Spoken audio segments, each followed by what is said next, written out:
A one-week trip to the national parks of the Southwest also meant checking out some of the birds of the Southwest. On our one-week trip, we were able to see about 80 birds that we seldom get in Minnesota, including both desert and mountain birds. Some were year-round residents and some were just returning at the start of migration. Our first stop was Carlsbad Cavern National Park. To enter the cave, you followed a series of switchbacks 750 feet underground. The mouth of the cave was appropriately buzzing with cave swallows. You might have thought those were bats, which is a good guess because in the summer you can come to this very spot at twilight and see the bats leave the cave.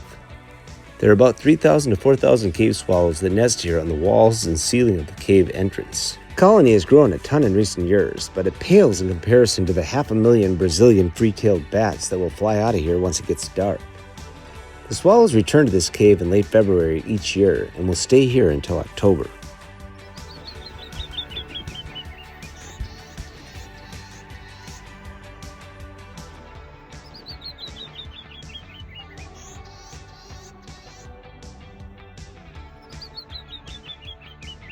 Meanwhile, the canyon wren is a year-round resident. While they share habitat with the rock wren, they are easily distinguished by their rusty brown belly and all-white chest, as well as their descending liquid-sounding call.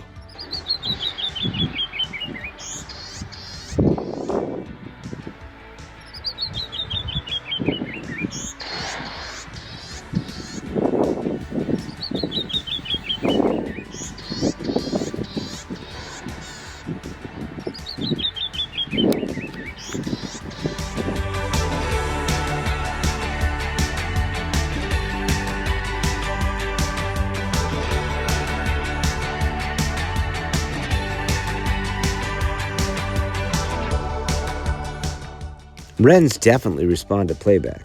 Once this guy heard me play the call on my phone, he decided he wanted to talk on it.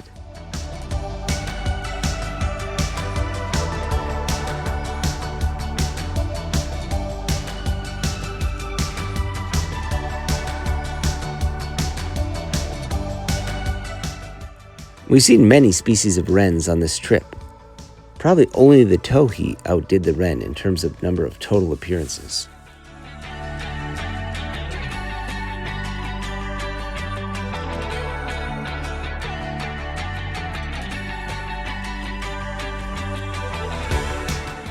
We picked a good day to spend underground at Carlsbad Cavern, as the wind was blowing about 40 miles per hour. Fortunately, even the entrance to the caverns were pretty sheltered. Rattlesnake Springs is another part of the park about 5 miles south toward Texas. Even though it was still windy, we decided to check it out.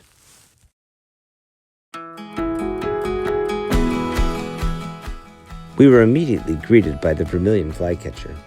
Flycatchers are generally kind of drab, so this guy is definitely a standout. The female is not red and actually looks kind of like a Say's phoebe. We saw them a couple years ago at Big Bend National Park, but this spot had at least 3 pairs busy perching and catching flies. We would see even more later in the trip at Sweetwater Wetlands in Tucson.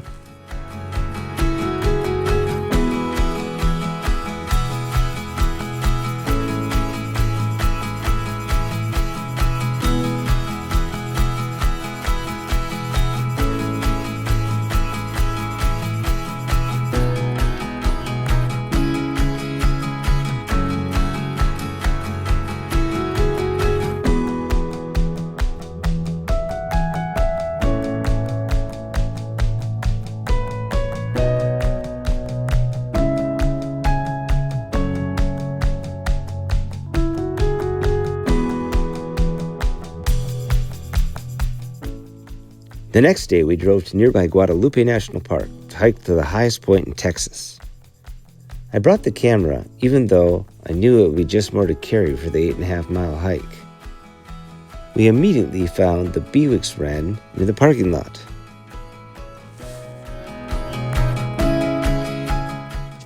Just a little ways up the mountain, we also seen a rufous crowned sparrow.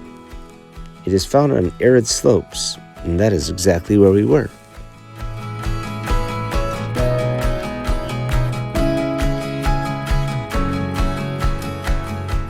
We have about 1.5 miles left to go to get up to Guadalupe Peak.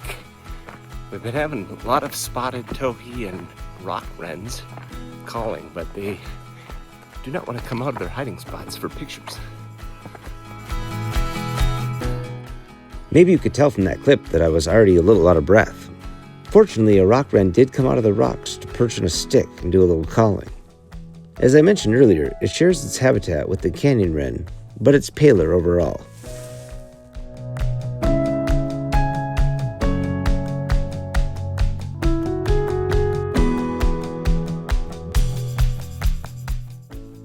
You can clearly see that this bird has the high altitude adaptation of fluffy feathers to keep warm.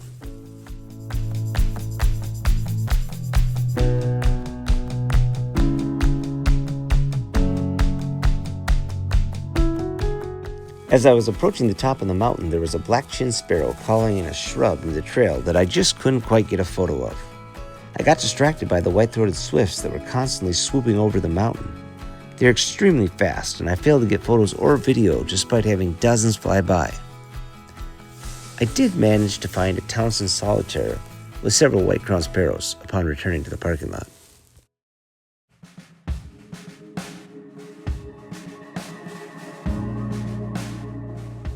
At the nearby Frijole Ranch, I found a pair of acorn woodpeckers. They're supposedly fairly common in this part of Texas, but their clown-like face coloring makes them look pretty unique. They are known for stashing tons of acorns in trees and telephone poles. Before this woodpecker would drill holes in the tree, it seemed he would stop periodically to listen to it.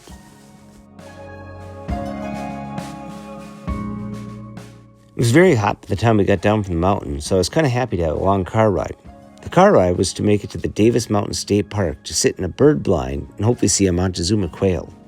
The Davis Mountains are 150 miles south of the Guadalupe Mountains, but in Texas, that's only 2 hours. Once we got south of Interstate 10, the drive was quite scenic. The highlight was seeing a huge herd of desert bighorn sheep on a hillside. Desert bighorn sheep are a little smaller and paler in color than the Rocky Mountain bighorns. I've seen lots of Rocky Mountain bighorns, and I could tell right away that these guys were something different. The desert bighorns are leaner and can lose up to 30% of their weight in water and still survive. They can go weeks without a drink by just eating moisture-rich cacti.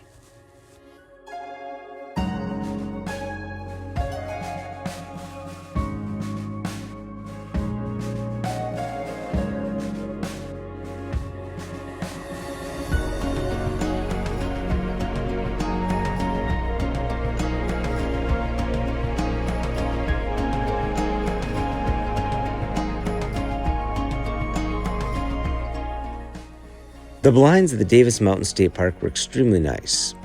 They had 2 blinds, both with an indoor viewing area with one-way glass and an outdoor area with holes to take pictures.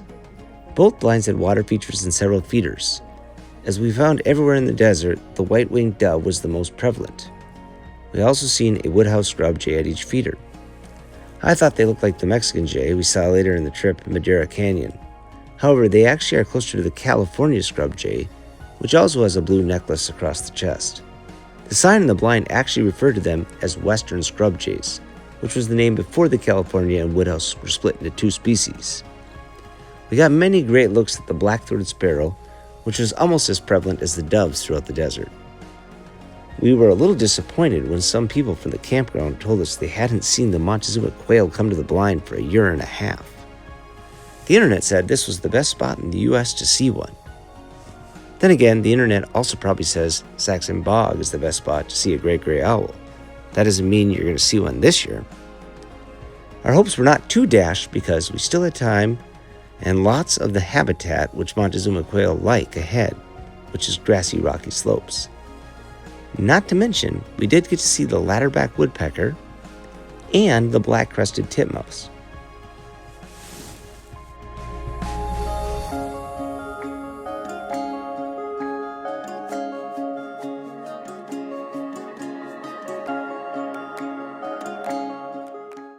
We would have plenty of views of the bridled titmouse later in the trip, but these were our only looks at the black-crested. Also, the black-chinned hummingbird came in for a few drinks, but the camera wouldn't focus for a picture.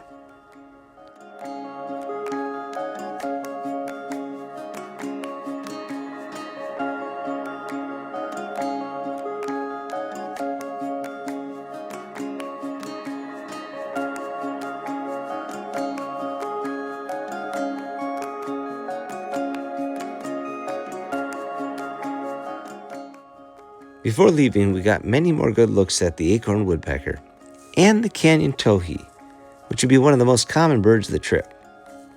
Even without the Montezuma quail, I would still recommend the Davis Mountain bird viewing blinds to anyone that's within, say, 2 hours. And I think you still have a chance of seeing the quail come into these water features if you happen to be there on the right day.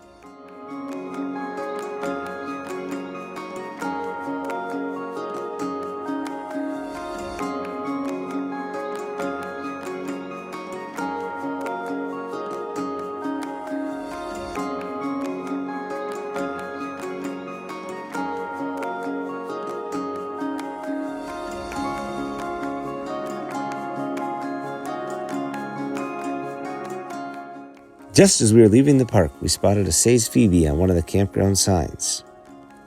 On our drive back north, we even spotted a few more desert bighorns. Can you see them on this hill? Be sure to come back next time to see some of the other birds we saw on our trip to the Southwest. And thanks for watching.